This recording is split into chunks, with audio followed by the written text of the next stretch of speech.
Hola amigos de YouTube, hoy veremos los tipos de narradores o puntos de vista en una narración.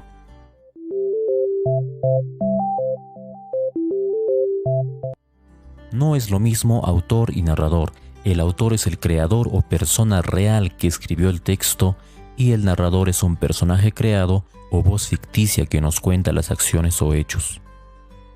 Tomando en cuenta a Genet y su clasificación de los narradores de acuerdo a su participación en la historia o diégesis, los clasificaremos en dos categorías: el narrador heterodiegético, que no es parte de la historia, y el narrador homodiegético, que sí participa en ella.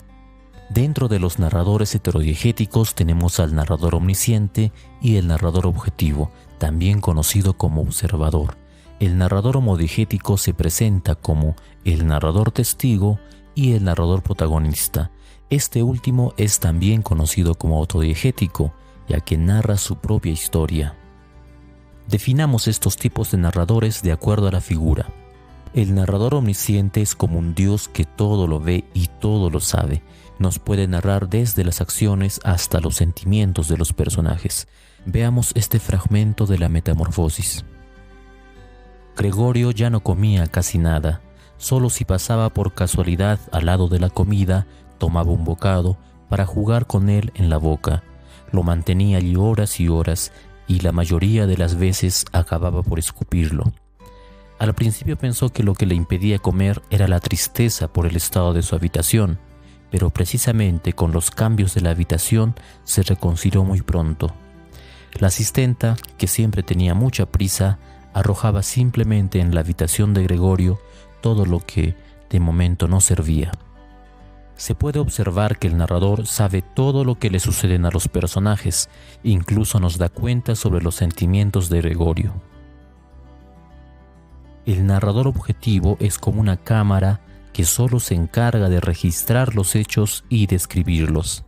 Se diferencia del narrador omnisciente, ya que en este caso no se narran sentimientos ni se juzgan a los personajes, solo se narrará fríamente el hecho. Veamos este texto de Camilo José Cela. Don Pablo extiende el periódico sobre la mesa y lee los titulares. Por encima de su hombro, Pepe procura enterarse. La señorita Elvira hace una seña al chico. Nota que el narrador solo se encarga de describir los hechos como si una cámara nos diera cuenta de lo que registra. El narrador testigo es aquel que, como vimos, sí está presente en la historia, pero no es el protagonista, sino un espectador que lo acompaña. Se encarga de narrar principalmente lo que le sucede al protagonista que él ve.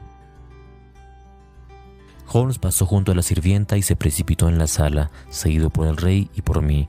El mobiliario estaba esparcido en todas direcciones, con estanterías desmontadas y cajones abiertos, como si la señora los hubiera vaciado a toda prisa antes de escapar. Holmes corrió hacia el cordón de la campanilla, arrancó una tablilla corrediza y, metiendo la mano, sacó una fotografía y una carta. Notamos que la historia es ahora narrada por Watson, quien sí participa en la historia, pero el protagonista es Sherlock Holmes. El narrador protagonista se presenta cuando el personaje principal narra lo que a él le sucede, es decir, nos cuenta su propia historia y es el centro de ella.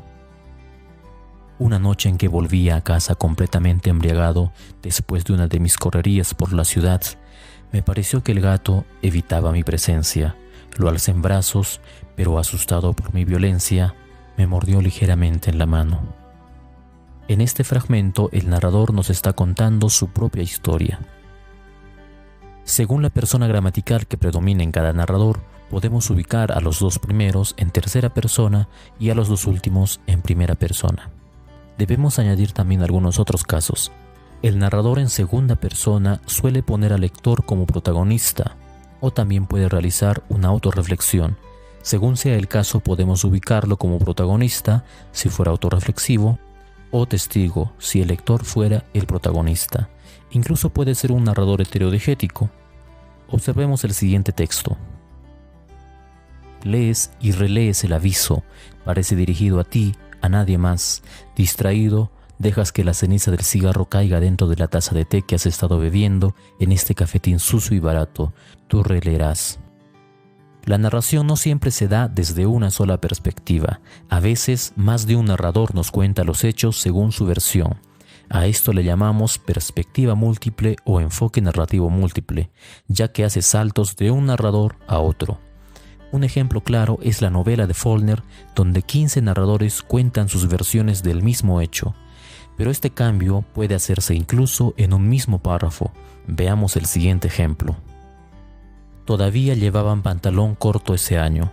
Aún no fumábamos. Entre todos los deportes preferían el fútbol y estábamos aprendiendo a correr olas, a zambullirnos desde el segundo trampolín del terrazas, y eran traviesos, lampiños, curiosos, muy ágiles, voraces. Si el video te ayudó, puedes darle like y suscribirte a este canal.